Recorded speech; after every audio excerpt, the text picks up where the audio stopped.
so let's take a look at our second example. This time we're going to be trying to find the mass. So when we try to find the mass, we need to get the m by itself. So what we're going to do is we're going to divide both sides by the v. That's going to put the v with the p. So the m is going to equal the p divided by the v because we've divided by both by the v on both sides. So here we've got m equals p divided by v.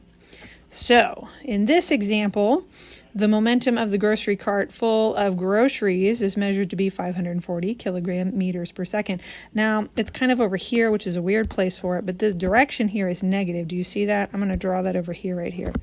Negative 540 kilogram meters per second. Let me highlight that over here too. Remember, momentum has direction.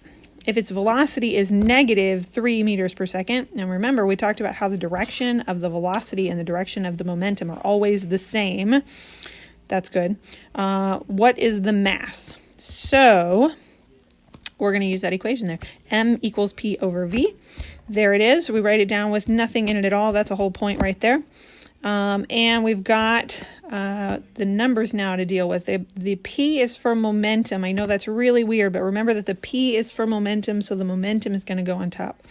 So we're going to put the 540, the negative 540 on top, and the negative 3 on the bottom. The negatives go there too. Whoops, I erased it. The negatives go there. There they are, the negatives. Now the negatives are going to cancel each other out, so they're not going to be there, which is good because if the negatives didn't cancel out, we'd have negative mass. And what is that? A hole in the ground? I don't know. Negative mass doesn't mean anything. So we got to get rid of those negatives by canceling them out. So I'm going to do 540 divided by 3. The units, the kilograms are going to cancel out.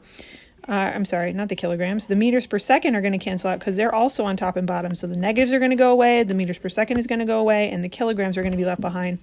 So as my unit. So I'm going to have 180 kilograms is the mass of my groceries.